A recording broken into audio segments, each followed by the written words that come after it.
जी doctor साहब, मुझे ये बता दीजिए सबसे पहले कि किस एज से जो है रिंकल्स शुरू हो जाते हैं मोस्टली पाकिस्तान में।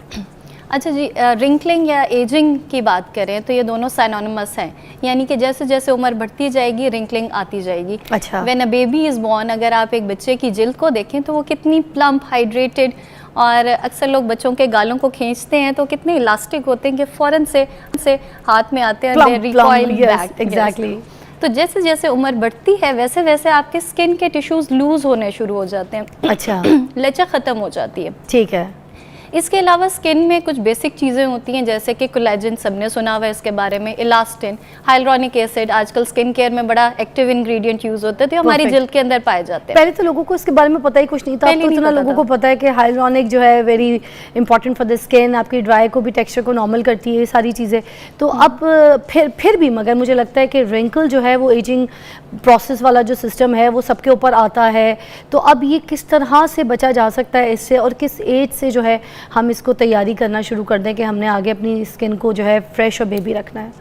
देखिए जी, आब हयात की तलाश तो सभी को है। तो अगर आप एजिंग के प्रोसेस को स्लो डाउन कर दें तो रिंकलिंग भी स्लो डाउन हो जाती है।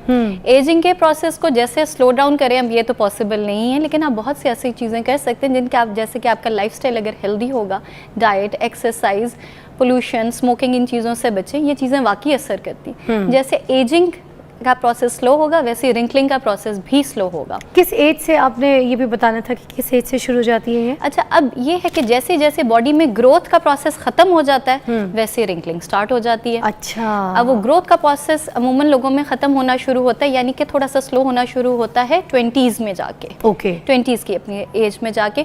तो जब हम प्रिवेंटिव मेजर्स की बात करते हैं तो लोगों के 20 ईयर्स ऑफ एज में शुरू हो जाने चाहिए। 20 के बाद तो असल जवानी शुरू होती है, वो कहते हैं ना कि 20 के बाद तो खूबसूरती निखरना शुरू होती है, तो उसके बाद वो एहतियात भी शुरू हो जाती है फौरन ही। जी, जैसे गाड़ी को ब्रेक लगाते तो आहिस्ता आहिस्ता जाके ब्रेक लगती है, उसी तरह से एजिंग का प्रोसेस भी ऐसे है कि वो थोड़ा सा लेट जाके होती है। अच्छा। बेसिकली ग्रोथ हार्मोन और कुछ आपके एक्टिव हार्मोन्स बंद हो जाते हैं आफ्टर 25-30, स्लो डाउन हो जाते हैं। एंटी एजिंग को रोकने के लिए कौन से ऐसे प्रोडक्ट्स हैं, कौन सी ऐसी मेडिसिन हैं जो खानी चाहिए, चाहे वो कोलेजन की हो या रिंकल्स की हो, वो कौन सी हैं जो देखने वालों को बता सकें? देखिए, आप जो खाते हैं ना वो आपकी स्किन पे नज़र आता है। It's literally true. अगर आपकी डाइट अच्छी रहती है तो आपकी स्किन भी अच्छी रहती है। उसमें चीज़ें होती हैं, एंटीऑक्सीडेंट्स वगैरह वाली चीज़ें बहुत अच्छी होती हैं, जैसे कि हमें अम्मी कहती थी कि आप हरी सब्जियां खाया करें, ये दैट्स ट्रू। इनमें एंटीऑक्सीडेंट्स होते हैं, मछली में होते हैं, आपके हेल्दी ऑयल्स में अच्छे एंटीऑक्सीडेंट्स होते हैं, फ्रूट्स में होते हैं। तो आप अगर अपनी डाइट अच्छी करते हैं तो इट मीन्स कि आपके रिंकलिंग का प्रोसेस स्लो हो जाएगा, झुर्रियाँ देर से आएंगी और जो बन रही हैं वो भी स्लो डाउन हो जाएंगी। इसके अलावा लगाने वाली प्रोडक्ट्स की अगर बात करें तो हर कोई कहता है कि हम कोई एक सीरम ले आएँ और उससे एक जादू हो जाए और हमारी झुर्रियाँ चली जाए। अमूमन लगाने वाली चीज़ों से रिंकलिंग का प्रोसेस स्लो तो हो जाता है, लेकिन जो झुर्रियाँ स्किन में पड़ जाती हैं वो जाती नहीं है। अच्छा। उसके लिए हमें फिर एक बार झुर्रियाँ आई हुई हैं चेहरे पे, अब उसके ऊपर कोई भी प्रोडक्ट लगा दें वो झुर्रियाँ जाएंगी नहीं, बस उसके आगे का प्रोसेस जो है वो स्लो हो जाएगा। yes. क्या अलामात होते हैं जैसे हमें पता चल जाता है कि भाई हम रिंकल्स की स्टेज पे जाना शुरू हो गए, हमने अब बचना है? अच्छा, सबसे पहले तो आपको लोग बता देते हैं कि आपके चेहरे पे झुर्रियाँ आनी शुरू होगी, लाइनें आनी शुरू होगी। झूठ भी बोलते हैं लोग, कुछ लोग नहीं भी बताते, फिर क्या करें? अच्छा, तो इसमें ये होता है कि आप जब एक्सप्रेशंस देते हैं, चेहरे की मूवमेंट करते हैं तो आपके चेहरे पे लकीरें नुमायां होती हैं, जैसे कि कुछ लोगों के माथे पे लाइनें और लकीरें बन जाती हैं। अच्छा। इसके अलावा लड़कियां मेकअप करें तो मेकअप जो है उन लकीरों में उनको फंसा हुआ नजर आता है। ओके। और इसके अलावा वो बेकिंग कर रहे होते हैं पाउडर का। एग्जैक्टली। अच्छा, और जब आप स्माइल करते हैं तो स्माइल लाइंस, झुर्रियाँ, या फिर आपके चिन के पास लाइंस इस तरह से नजर आना शुरू हो जाती है। ये जगह सबसे पहले झलकना शुरू हो जाती है, और ये लाफ लाइंस है ये भी बहुत ज्यादा गहरी होना शुरू हो जाती है ना, ये भी मेरे ख्याल से अलामत होती है। तो चेहरे की मूवमेंट से, एक्सप्रेशन से और जिल्द के ढलकने से रिंकल्स या झुर्रियाँ नुमायां होनी शुरू हो जाती है। पहले ये छोटी होती हैं, पतली होती हैं जैसे कि फाइन लाइंस, और फिर ये गहरी होनी शुरू हो जाती है। अच्छा, अब डॉक्टर साहब इनको रोकने के लिए जो ये फिलर्स और बोटॉक्स भी चीज़ें होती हैं जिसको मेडिकल फर्म में आप लोग के बहुत ज़्यादा इस्तेमाल किया जाता है, तो मुझे इसके बारे में भी बता दें कि कुछ लोग लगा लेते हैं ना ये बोटॉक्स वगैरह, तो जो माथे पे ऐसे आईब्रोज वगैरह है वो यूँ मोड़ नहीं सकते, उनकी आईब्रो ऊपर नहीं होती, नीचे नहीं होती, चीक्स वगैरह स्माइल नहीं होता, तो वो इनिशियल स्टेज पे क्या लगा सकते हैं अपनी ऐसी स्टेज पे कि फ़ौरन लगाएं तो वो रुक जाएं?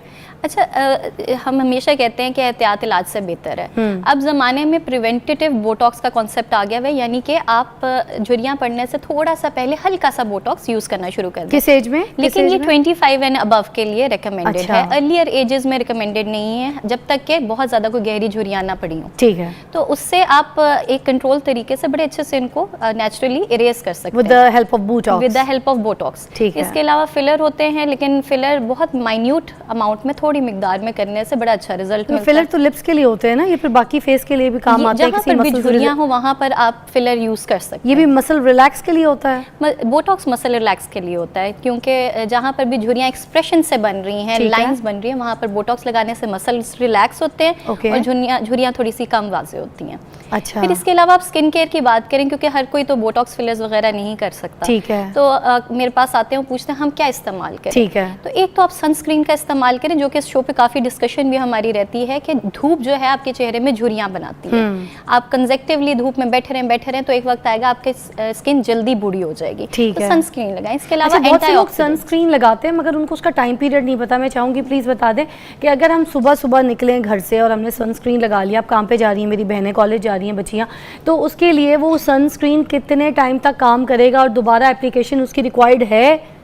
बिल्कुल, हर 2 से 3 घंटे बाद आपको रिपीट करना होता है, क्योंकि सिर्फ इतनी देर के लिए ही काम करता है। चेहरे से अगर धुल जाए, वॉश हो जाए तो दोबारा अप्लाई करना होता है। अच्छा, और ये भी बता दें कि सनस्क्रीन के अलावा जो सीरम्स हैं वो कौन कौन से जो रिंकल्स की रोकथाम के लिए काम आए? सीरम में आपने एक इंग्रेडिएंट ढूंढना है जिसको कहते हैं एंटीऑक्सीडेंट। एंटीऑक्सीडेंट स्किन में तोड़फोड़ का अमल बंद करते हैं और रीजेनरेशन, रिन्यूअल का अमल शुरू करते हैं। कोई सा भी सीरम जो ब्रांडेड अच्छा हम मेडिकेटेड ले रहे हैं बाजार से, उसमें विटामिन सी आप देखें, विटामिन सी देखें। इसके अलावा आप रेटिनॉल देखें। ठीक है। अगर किसी की स्किन ड्राई है तो उसके हिसाब से पहले बता दें, फिर स्किन ऑयली के हिसाब से बता दें wrinkles. Vitamin C anybody can use, लेकिन एक्नी प्रोन स्किन में थोड़ा सा ध्यान से यूज करते हैं। अच्छा। रेटिनॉल जो है वो थोड़ा सा 25-30 के बाद वाली स्किन में बेहतर होता है। इसके अलावा ड्राई स्किन वालों ने एहतियात से शुरू करना होता है। ठीक है, विद द मॉइस्चराइजर, 1 मरतबा 2 मरतबा मॉइस्चराइजर के साथ। ठीक है। और उसको आप प्रोलॉन्ग्ड अरसे के लिए, लंबे अरसे के लिए इस्तेमाल करेंगे तो झुर्रियाँ बंद हो जाएगी आपकी। ठीक है। अच्छा, लास्ट में मुझे जल्दी से बता दीजिएगा कि ये किस वक्त लगाना है और क्या विटामिन सी को रेटिनॉल के साथ मिक्स कर सकते हैं?